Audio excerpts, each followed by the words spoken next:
If you want to grow your health coaching business, the 11 marketing tips I'm going to share with you in this video are going to make a big difference for you. Keep watching. Let's dive in. What's going on, guys? Yuri Elkin, CEO and founder of Healthpreneur. We help health professionals and coaches build transformational coaching businesses without the grind. Today, I'm going to be sharing with you 11 surprising marketing tips specifically for health coaches. And these are, I call them surprising because you may not have thought about these. Other people don't really talk about them. And the reason I'm sharing this with you is because I've been in this space for 20 years. I built and sold a multiple seven-figure online health business, and I now run the world's largest coaching company, helping health professionals and coaches build their coaching business. So with that said, let's dive into this, because the reality is, it doesn't matter how good you are if no one knows who you are. Marketing is the bridge between your awesomeness and everyone you want to help. So you could be the world's best health coach, you could be the most knowledgeable person in the world, but if you are not willing to put on the hat of business owner and marketer to get your word out there, you're gonna have a tough time. And I don't want you to have a tough time because you have magic that can help a lot of people. So let's dive into this.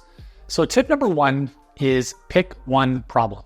If you've watched any of my other videos, you've probably heard me say this a million times. And that's because this is the single most important decision you're going to make in your business is, who do I want to serve? What is the niche I'm going to focus on? As the saying goes, the riches are in the niches, and generalists have a very hard time, especially online.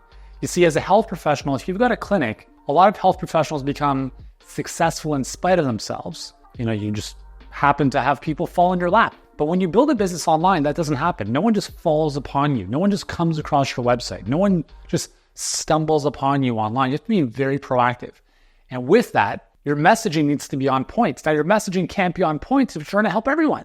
So if you're an acne specialist, or if you specialize in adult eczema, you are going to have a much better time speaking to and attracting those perfect clients than if you also did IBS and constipation and weight loss and hair loss and everything else under the sun that a lot of other health professionals do. So generalists are going to have a tough time in business, as they normally do in general. And if you think about this, who makes more money, a general practitioner or a brain surgeon? It's pretty obvious. Why is that? Because number one, there are fewer people who can do brain surgery than general medical practice. And it's a higher skilled, higher demand type of thing. So if you have a brain issue, you don't want to go to your GP. You want to go to the specialist. Just like your clients, if they have eczema and you specialize in eczema, they're much more likely to choose you than a general health coach. So that's the first thing, is picking a singular problem to solve. The problem should be severe and persistent. Two very, very important criteria. Second marketing tip with respect to your avatar and your niche is I want you to consider focusing more on the psychographics, not on the demographics. So I don't really care if, your perfect client drives a Land Rover and they have 2.5 kids and they live in this area of the city. Those are demographics. What you want to really focus on are the psychographics. What makes this person tick? What are their values? What are their character traits? How do they see themselves in the world? What is their self-identity? Because when you understand that, then your messaging speaks to that. And when your marketing speaks to people's desired self-identities, that's when magic starts to happen. So for instance, a lot of what I put out there is very, what I think, truthful messaging. I never want someone to work with me who thinks that they're going to make a lot of money in a very short amount of time by doing nothing. And so I'm very purposeful with that because, number one, that is not really the type of person I enjoy working with. And second, it's just a fairy tale. So a lot of you, as you've watched my stuff, a lot of my stuff is you can achieve amazing things in your business. You can achieve miracles, just not tomorrow. All right. It's going to take time. It's going to take work. It's going to be hard. There are moments when you want to give up over and over and over again. And if you can't handle that, then as I say famously, go make lattes at Starbucks. But if you have what it takes to keep going, then great. So what I'm doing there is I'm speaking to the psychographics of the winning mentality, the champion. Those are the people I want to attract into my world. And so when you use that type of approach with your marketing, you naturally appeal to a type of person within a market that resonates with that. Let's look at weight loss. And just so you know, just in case you're wondering, I'm thinking of a market, but it's too competitive. Every single market in the health and fitness space is competitive. Okay. If you're entering a market where there's no competition, that is a major warning flag. No one is buying solutions for pre-diabetes. They're buying solutions when their foot's about to get chopped off, okay? Selling prevention doesn't work, so don't try to do that. So with respect to within a given market, obviously if it's a persistent and painful subjectively problem, we want to look at anything that's going to, be more or less competitive because that's where there's a lot of demand. If we look at weight loss, right? I don't even know, 100 million people minimum in the States, probably even more. It's probably even close to 200 million. So let's look at 200, let's just even say 100 million, okay? So let's say you help women lose weight. There's 100 million women in the US who want to lose weight. Or do they, right? Oh, I got to do something about it? Oh, actually, it's not that important. Big is beautiful, right? You go, girl. So within that 100 million, there are not all 100 million of them who want to do anything about it. And within that 100 million, there are, 10% who will resonate with your message. And let's say the message is around, there are no quick fixes. There's no magic pills, potions, or powders that are going to magically fix you. Ozempic is a joke. Like whatever the messaging is that you very stand behind, that mentality of the type of person you want to tap into, they're out there. And they have the same problem as a lot of other people with a different psychographic.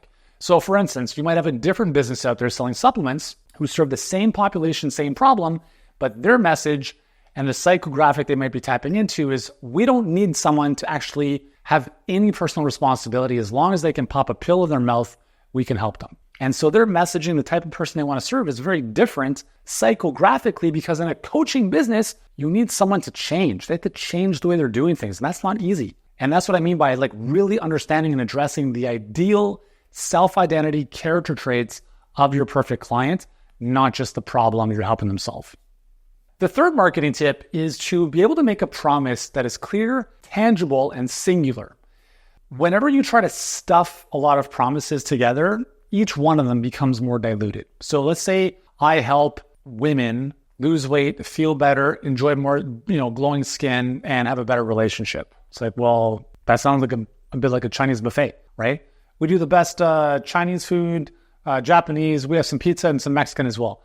I'm like, I want to stay away from that restaurant. Versus, we serve the best sushi in town, period. So I want a burger. Well, you're not going to get it here. You can go somewhere else, right? So your promise, you want it to be, this is the promise you're making to the marketplace. The problem you're solving is on one side of the coin, the other is the promise. So if you help women lose the last 10 pounds, the problem is they can't lose the last 10 pounds, your promise is essentially the opposite. I help women lose the last 10 pounds, right?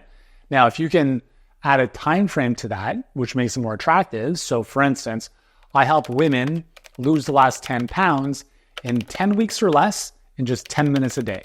That sounds pretty cool. Super singular, very tangible, and it's very clear, okay? Not like I help women improve their vitality. What the hell does that mean?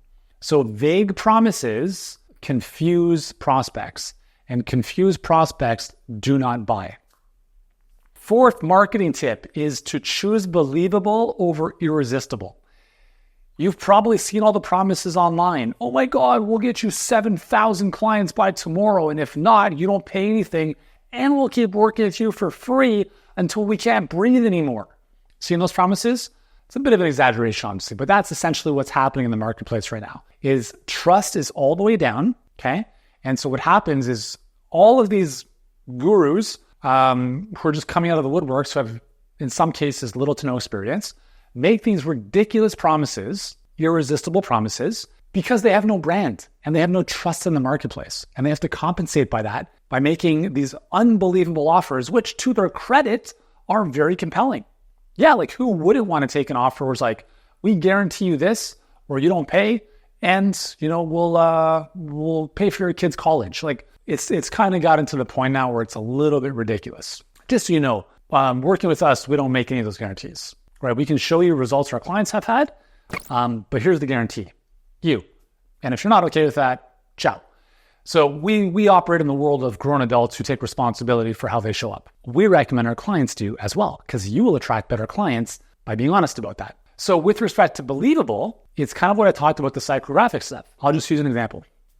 So on average, our clients see a 314% return on ad spend, at least in our higher level coaching program, 181% return on investment working with us in their first 12 months. The average client makes or adds $67,000 per year to their business. our top 20% of clients make $386,000. Okay. So I'm sharing data, and I'm not saying I guarantee you those same results. If you don't hit $386,000, I promise you to work with you forever, and I'll pay for your mortgage and whatever.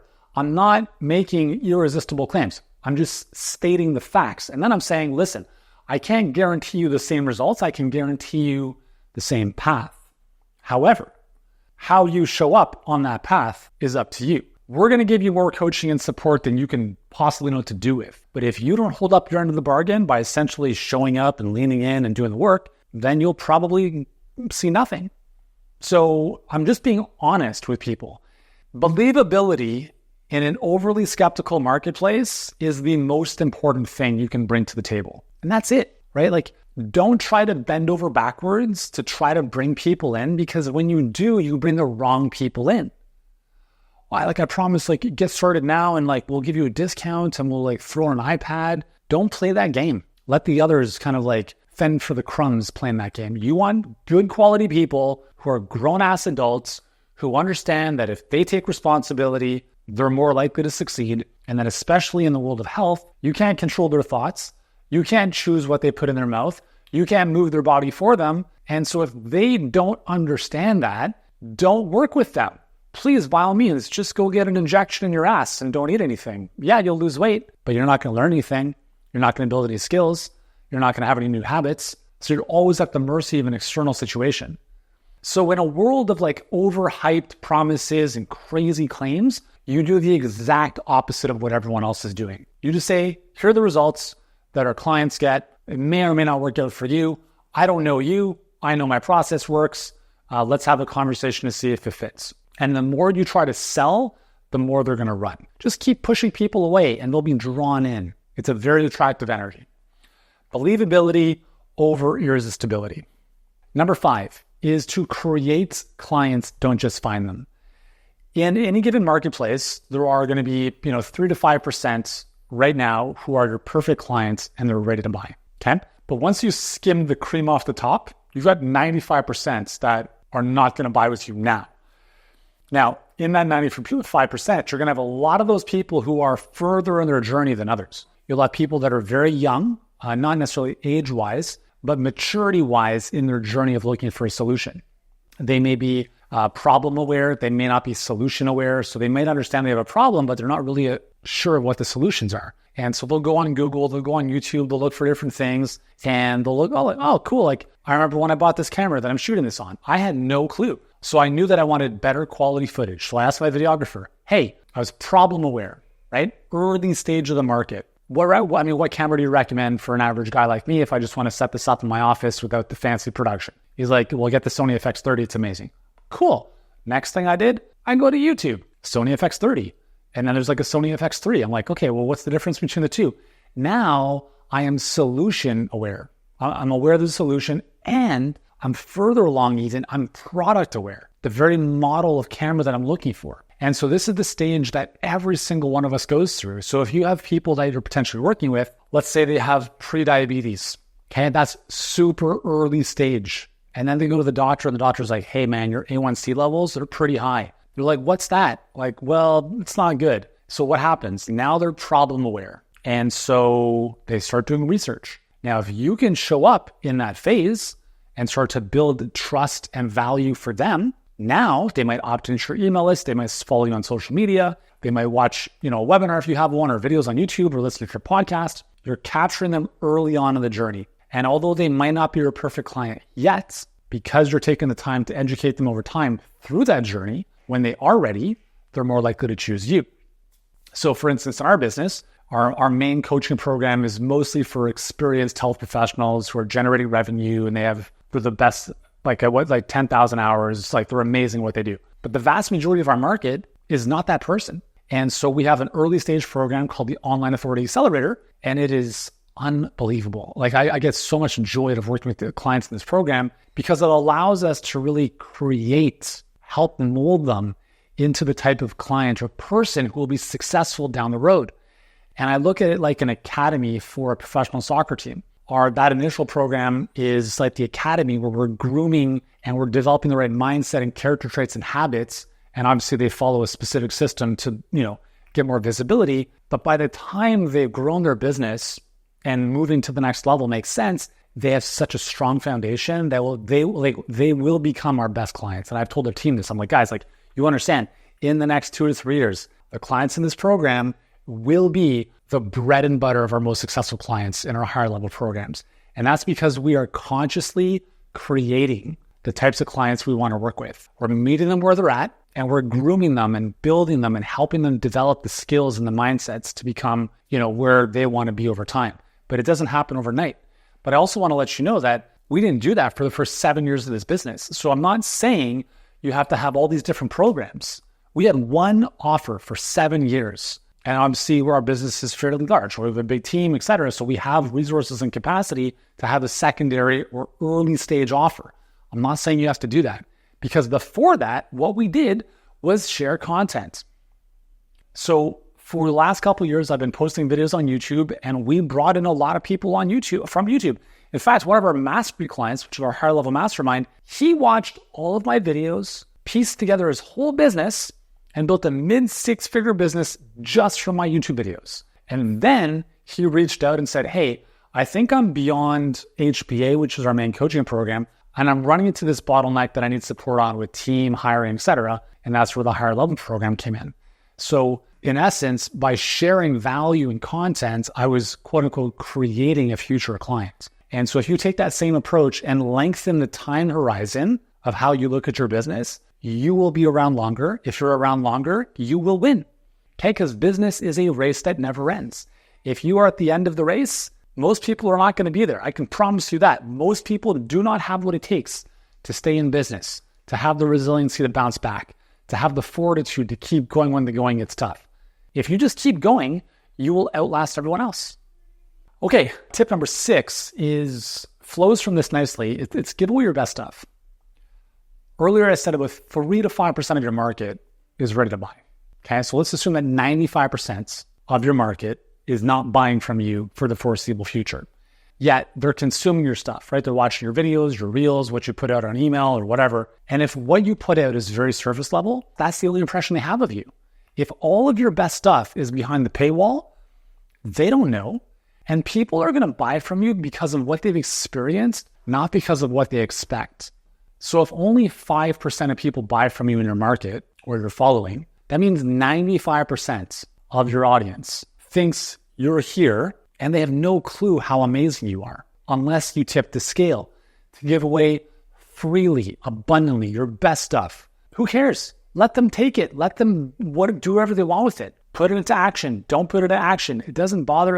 How do you again, as I just shared, our clients, I didn't even know he existed. And he's taken all this stuff and just going. And then again, comes full circle because apparently we had built enough trust just through the nature of our content by giving away such valuable tactical stuff that he was able to build a multiple 6-figure business by the content alone.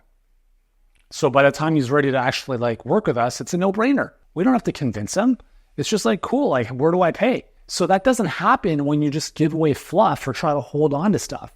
So what if people take your stuff? Who cares? Most people are not going to do anything with it, okay? But even if people did something with it, isn't that even better? Because that's why we're here, is to serve people. And don't worry about, don't think about the scarcity. Don't worry about people not paying you. It will come full circle. You cannot outgive the universe. You can give away all of your stuff and you may not get exactly back from that person, but in some way, shape, or form, it will come back to you. The more you give, the more you get. But don't give just to get. Give because you love giving. Share your best stuff just because that's who you are. And people will see that. And if you keep doing that over and over and over again with no expectation of anything in return, you will win. You will win. And when I say you win, what I mean is you start to dominate your market. More people choose you. You have a better business. You make more money. You're seen as the authority in your space. It's not going to happen overnight. It may not even happen after a year. But if you keep doing it, you will win. With this YouTube channel, we didn't do anything when I started Healthpreneur other than our perfect client pipeline, which is essentially our 4-step business model, which even to this day drives about 95% of our business. Ads, into a webinar, phone call, etc. 3 years 4.5 years after doing that, we started a YouTube channel, this channel, and it was just like a public Dropbox. There was no strategy, nothing. And then after doing that for about a year, and it was like, well, the content's meh, because there was no thought behind it. It was just like, I'm going to talk about this today and let's put it up. Then I said, well, what if we actually did this properly? Because my previous business of like YouTube was a very big pillar in our business. We built it to 300,000 subscribers. It was a big deal. So I'm like, I kind of know how to do this. Let's just actually do it properly. So I sat down with the team and I said, guys, here's the plan. Here's the vision. And I said, just so we're all on the same page, I do not care what comes from this channel for the next 3 to 5 years. I don't care. All I'm going to do is I'm going to put out great content that I think our audience will really want based on the fact that I interact with our clients every day. And if anything comes in the meantime, that's gravy. It's a bonus. But I could care less. I don't care about the number of followers or any sales that come from it. That's why none of our videos have a click the link below to go to get this free lead magnet. Some of our videos have a mention. The vast majority of them are like subscribe, stay on the channel, enjoy. Just keep enjoying the videos. Just keep taking it all in. And that's because my time horizon is like long term, because I know that my vision is so big, I'm willing to sacrifice the short term because again, our business does not rely on YouTube, but it will be the biggest part of our business down the road. And so again, it's just coming from this philosophy of just give and give and give and give your best stuff away. Marketing tip number 7. So you're putting out content, you're sharing your magic with the world, but you got to bring people into your worlds. And that means you got to get people onto your email list because that is the most important asset for your business. The ability to send out an email and for people to click, buy, book a call, etc. Magic. I mean, it's incredible. If you have no email list, you're missing out big time. If you have a large social following, put a link in bio, get people onto your email list, offer a newsletter, a lead magnet, webinar, something of value in exchange for an email. Because that email list, if you nurture them and add value to them over time, is a gold mine, okay? Most people, again, are not going to buy right away. They want to sniff you out. They want to get a sense of who you are. So they're going to receive your emails. Emails add some value. There's some social proof, etc. But here's the thing is, most people that I've worked with don't send any emails. It's like, I haven't emailed my list for 6 months. I'm like, what? What are you doing? So like, email your list more often. That's the tip here. Email your list more often. I would recommend a minimum of twice a week, maybe 3 if you can. We send out 5 to 7 emails a week, and it's a combination of value, kick in the ass inspiration, social proof, and calls to action. Okay? And if people unsubscribe, thank you so much. Who cares? Move on, right? Do not try to please everyone. And here's one thing I've noticed. It doesn't matter if you give like the most epic content or the hardest call to action you can possibly think of, you will still have the same number of people unsubscribing. And so we have found that a lot of our most impactful emails is social proof. So we send out a lot of case studies of what our clients are doing, because that's what people want to see. They want to like, show me someone like me who's done what I want to do. So I'm like, cool, have a look at Andrew or Jessica, and here's their story, and check out the video. By the way, if you want to see if this could work for you, click the book a call. That's it, right? So when you're sending out emails, I want you to think of this. There's a timeline, and you've got people coming on your email list. We talked about the journey, right? Some people are early stage, problem aware, and they're not really looking for solutions yet. But everyone's going to have a moment. Everyone's going to have a moment. Someone books a call with you. The question I want you to ask them is, so let's say they book a call today, like they click on the button to book a call today, and you're speaking with them tomorrow. So on the phone, ask them this question. So listen, I'm just curious. You booked a call yesterday. What happened immediately before that made you decide now is the time to book the call? There was probably an incident that made this a now thing. What was that? Because what that's going to tell you is all of us have a breaking point. As an example, many years ago, I loved playing tennis. And I was playing in the first tennis tournament of the season in the spring. And we were playing at the National Tennis Center in Toronto, which was awesome because that's where the pros play when they come into town. And I was so looking forward to this. And I show up in the morning on Saturday and I'm feeling good. It's like a warm-ish day, 20 Celsius, not too hot. And I look at the opponent that I'm about to play and it's like Nacho Libre. I'm like, this is my favorite movie, but there's no way I'm going to lose to this guy. Like, there's no way. 3 sets later, I lose the match and I am fucking livid. Like, I was so pissed Number one, I was massively out of shape, and that's why I lost the match. And I was so pissed off that as soon as I got home, I hired a trainer. And that's what I mean.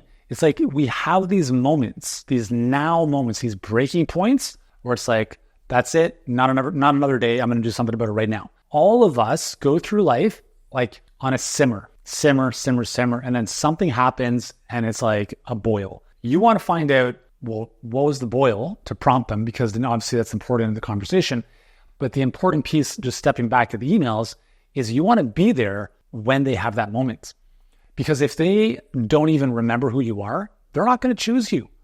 You want to be top of mind and tip of tongue so that when their now is now, you are there. So the goal of sending out emails more frequently is not that every email converts clients.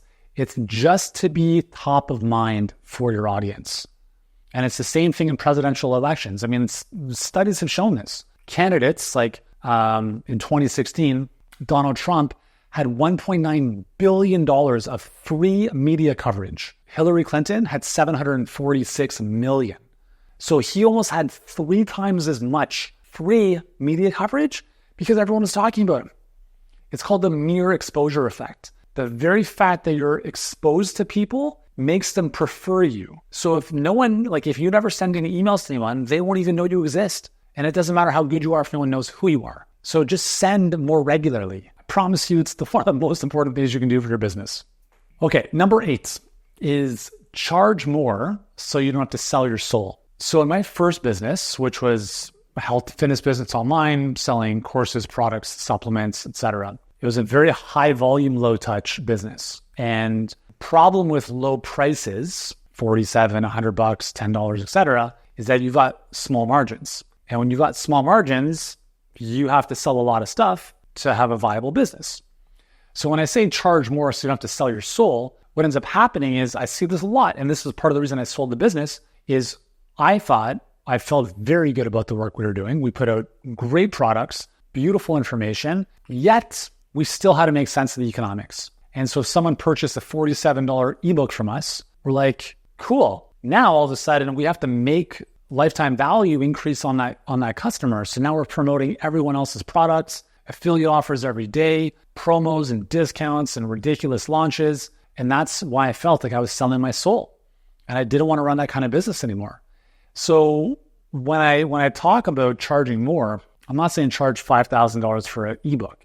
I'm saying, number one, an ebook is not going to help anyone. More importantly, in the context of a coaching business, by charging more, you have more margin. Therefore, you don't need as many people coming in because you can fill up your cup with fewer people. If all of your clients pay you $100, you need a lot of clients, right? So you're hustling all the time versus someone who just needs one client to pay them $5,000. That's 50 times less work. So you don't have to do all these like circus acts and jump through hoops and like whatever else. And it's actually easier to enroll someone at a high price point than it is to sell them a low price whatever. Like, here's the thing. I want you to understand this. Just because your thing is inexpensive doesn't mean people are going to buy it. And just because it's more expensive doesn't mean people won't. If you have a conversation with 10 people who are your perfect clients, I would be very surprised if you did not enroll one of them at $5,000, assuming you're amazing at what you do, okay? That's a 10% close rates or conversion rates. I would be very surprised. If you had a sales page selling a $10 ebook and 10% of people purchased it. I would be very surprised.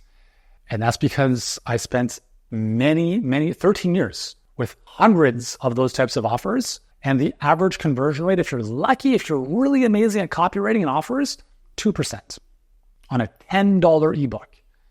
So, I mean, you have 100 people to get 2 people to say yes, or you have 10 people to get 1 person to say yes. 10 people, you have conversations, you have feedback from the market, $5,000. 100 people, 2 people say yes at $10. Really? What's the point? And then where are you getting all this traffic from? You think you're going to run ads profitably on $10? No. Do you have 10 million social followers? No. Like, low prices serve no one. So charge more. You need fewer people coming in, less headaches, less bullshit, less personnel, all that stuff. And you can build a much more profitable business, and your clients will get a much better experience. They'll get better outcomes, and they will love you for it. Marketing tip number 9 is don't expect something for nothing. You're either going to pay for visibility with money or your time. Again, as I said before, if no one knows who you are, it doesn't matter how good you are. Visibility is everything, and obscurity is the biggest danger to your business. So when I talk about pay, like you're going to pay for visibility, that's what marketing is. Marketing gives you visibility.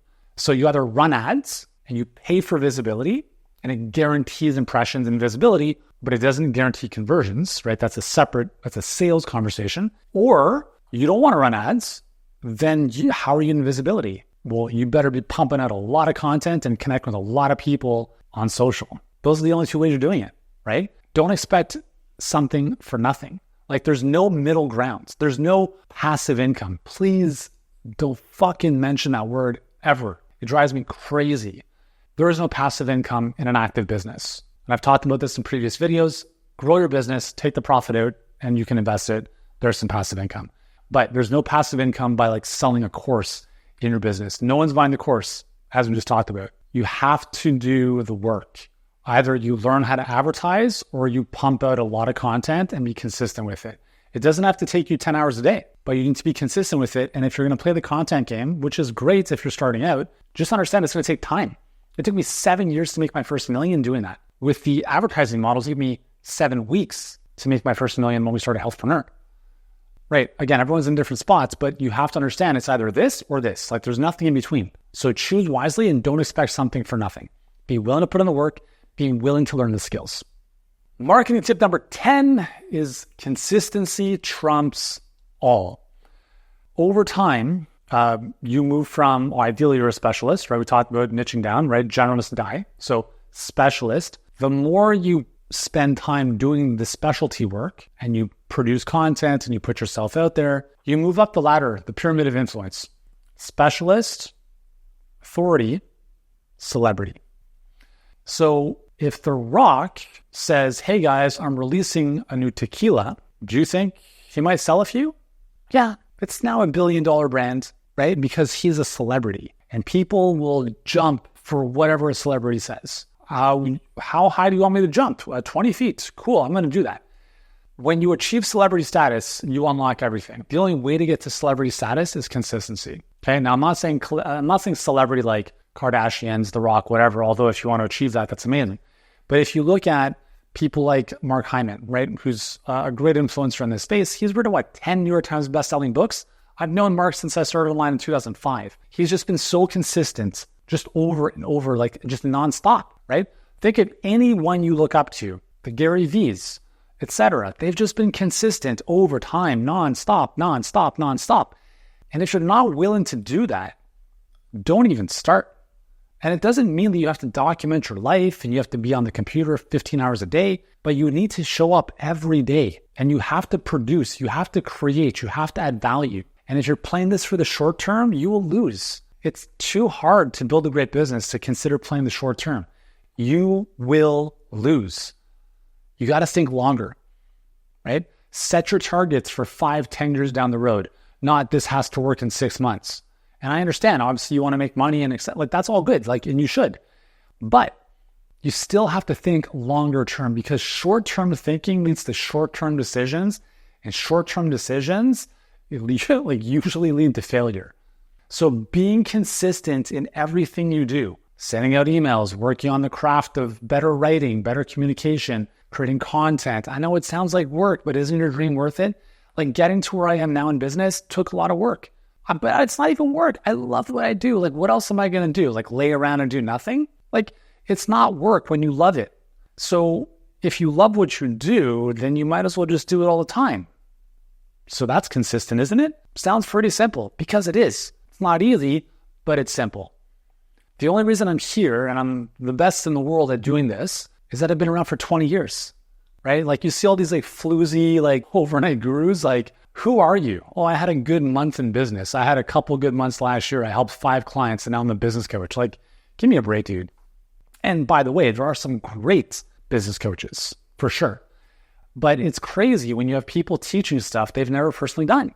I've been online longer than some of these people have been alive, right? And I'm not saying that longevity in and of itself is all that matters, but you don't stay in business for 20 years if you don't know what you're doing. because you run a business that doesn't run a profit. And if you're not profitable, you go out of business. So the very fact that you're just consistent over time means that you're going to be around longer because your business is doing well. The longer you're around, the more certainty you breed in the marketplace. I was on a coaching call this morning and asked my clients, which brands do you trust the most? And the two answers were Apple and Amazon. And I asked them, like, what do those two brands have in common? One is they are massive. Two, they've been around for 40 plus years. It's really simple. The longer you're in business, the bigger your business will be. And the bigger your business is, the more trust that instills in the marketplace. And the very fact that you've been around for so long reassures the market that you can be counted on to be around. And that's why consistency is so important. Okay, marketing tip number 11, the final one here is the better you market, the less you have to sell. And over time, the better your product is, the less you have to market. So let me break this down. The better you market, the less you have to sell. Utopian scenario. People see your stuff online, whether it's ads, webinars, social content, whatever. They book a call to speak with you and they're like, here's my credit card. I love everything you stand for. I'm in. That's the utopian scenario. Okay. So that's on this side of the spectrum. And on this side of the spectrum is, who are you? You reached out to me. What do you do? Okay. That's very hard to make work. This is no marketing. This is all marketing. And so that's why I love YouTube, because if you consumed all my videos, it's much more likely that the selling is unnecessary. It's like, yeah, I've watched all your stuff. I love everything you're about. Let's just talk about what the next step is. That's why marketing is so powerful. Marketing is what builds trust.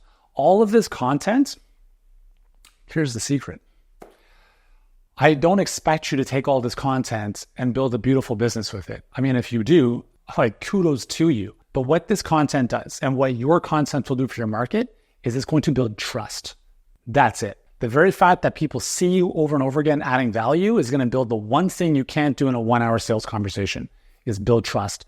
Trust takes a long time to build and it takes a split second to destroy. So the better you market, the less you have to sell. Think of it this way. The better I market, the more trust I build, the more trust I have, the less selling I have to do, right? Over time, as you bring more clients in and you work with them and you transform your life, when I say the better your product, the better your coaching service, the less you have to market. Because what's going to happen, and this is the flywheel I show in our trainings, is you work with clients, you transform their life, they report their results, i.e. social proof.